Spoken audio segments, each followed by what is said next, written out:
Olá, Jones, todos que estão nos ouvindo aí, Fiuza. Olha, em primeiro lugar, antes de responder sua questão, Jones, em primeiro lugar eu queria aqui, em público, uma vez mais, né, prestar todo o meu reconhecimento, minha admiração, minha gratidão, né, inclusive, pela postura da Gazeta nesse episódio lamentável. Né, a Gazeta mostrou que é, de fato, não só o melhor jornal do Brasil, como já é em termos de conteúdo para muita gente e para mim inclusive, não só porque eu sou um dos colunistas, mas porque de fato é a melhor qualidade de editoriais, de reportagens, de textos traduzidos de autores originais brasileiros e de pluralidade, por aí vai, como por essa postura corajosa e independente, né, que bancou ali com um alto custo, né, uma campanha intensa de perseguição, de intimidação, que foi atrás de anunciantes, o que é uma covardia, né? E isso que nós estamos vivendo hoje é o fascismo do bem, né? É o fascismo sob o manto da nobreza, do combate ao discurso de ódio, à extrema-direita e tudo mais. É o fascismo que se diz antifascista, igualzinho à Antifa mesmo. Então esse movimento Sleeping Giants, que nasceu aqui nos Estados Unidos, tem muito dinheiro por trás, tem muitos interesses ideológicos e partidários, e isso tudo faz parte de um quebra-cabeças que, se a gente for montar as pecinhas, a gente vai ver que é um grande conluio entre vários veículos de comunicação da mídia, agências de checagem de fato, políticos que endossam, obviamente, essa visão de mundo, né? E uh, esse Sleeping Giants que faz o dirty job, faz o trabalho sujo de ir marcando todo mundo, né, e tudo mais. E eu acrescentaria um outro pilar aí, que infelizmente faz parte, tá? Que são os departamentos de marketing, muitas vezes, das empresas. Porque eu até entendo do ponto de vista da empresa, né? O cara tá lá sendo marcado por um grupo desses, que tem 400 mil seguidores, que tem alguma influência, que é retweetado por gente como Luciano Huck, Felipe Neto. Então o cara não quer ver a marca dele arrastada para uma polêmica. Então ele prefere pagar o resgate, né? Ele é refém, ele está sendo alvo de uma chantagem e ele paga o resgate para o terrorista, para o sequestrador. Beleza.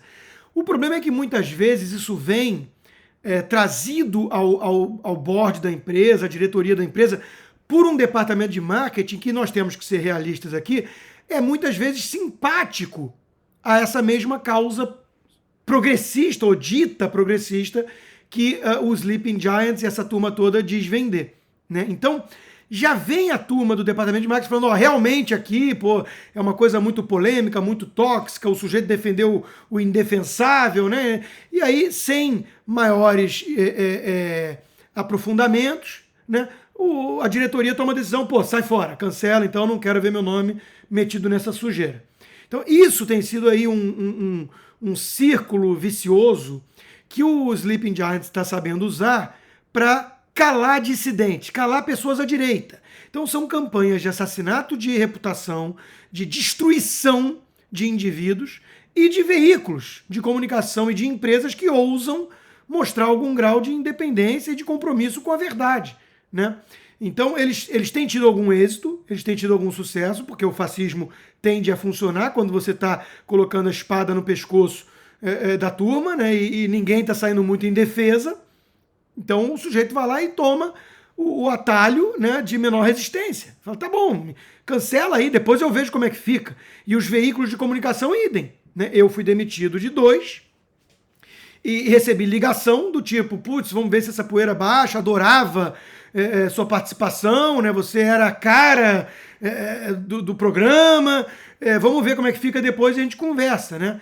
Mas na hora ali não bancou o calor da pressão e infelizmente, num dos casos, né, a emenda saiu pior que o soneto porque a nota redigida, de alguma forma, aceitou as premissas dos inquisidores modernos, né, dos que estão me perseguindo, que não tem nada a ver com a fala de estupro, não tem nada a ver com a fala de feminismo, tem a ver com o fato de eu incomodar por ter uma posição, uma visão de mundo mais à direita, né, e dentro de uma pluralidade que deveria ser aceitável, eles não toleram porque eles se dizem tolerantes e a favor da diversidade, mas são os que mais pregam o pensamento único. E aí, Jones, isso para mim é o mais importante aqui, tá? Talvez.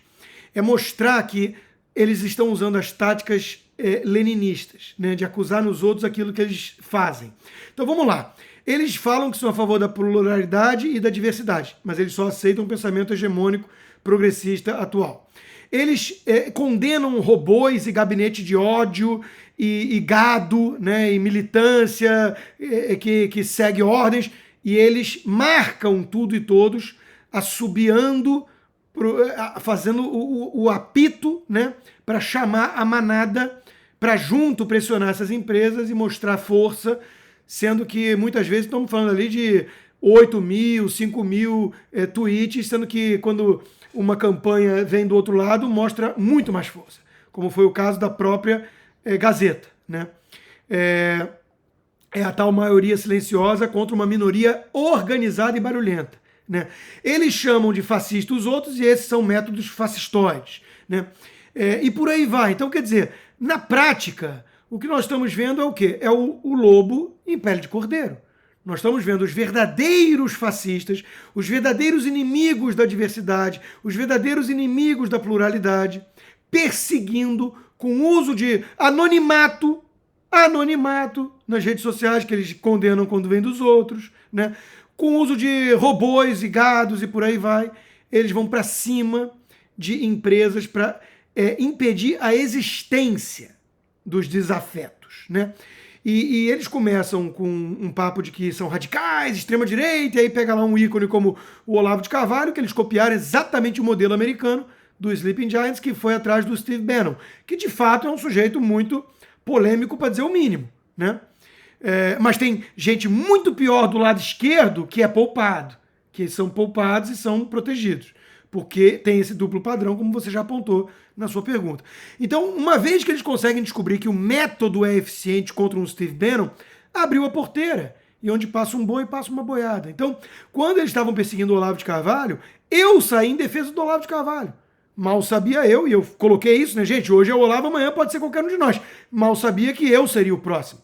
Mas quem não está entendendo que eu sou apenas mais um, e que amanhã vai ser qualquer um, como já cancelaram, entre aspas, o Leandro Narlock, que é um sujeito que quem conhece sabe que é absolutamente ponderado na forma e moderado nas ideias, né? Então, assim, ninguém está livre dessa horda de hienas e chacais, são abutres. Agora, nós passamos do limite de encarar isso como uma coisa chata ou como uma coisa ruim da era moderna. Isso é perigoso, isso é uma distopia. As empresas em privado reconhecem que se sentem reféns dessa turma. Em privado elas aceitam isso. Então, estamos vivendo uma ditadura. É um fascismo que se mascara de combate ao fascismo e que usa os métodos fascistas para destruir indivíduos que pensam diferente deles. E veja, vai muito além, tá? Porque colocando em xeque uma empresa centenária como a Gazeta do Povo, pressionando para que vários anunciantes cancelem, eles estão colocando em risco o quê? Empregos. Pessoas que estão ali trabalhando num veículo plural, que tem de tudo, que tem gente que não gostou do que eu falei e que se manifestou sobre isso na própria Gazeta. Então uma coisa não tem nada a ver com a outra. Não gostar do que eu falei, achar que foi horroroso. E se fosse, e só para fechar, se fosse apologia a estupro, que é um crime, se fosse isso, eles teriam os caminhos legais para reagir contra mim. Por que eles não fazem isso? Porque não foi, e eles sabem, e eu é que vou usar o caminho legal para meter processo. Então, olha o grau de inversão das coisas. Nós estamos lidando aqui com gente perigosa. Nós não podemos mais falar que isso é chato. Isso é perigoso. Isso é método fascista.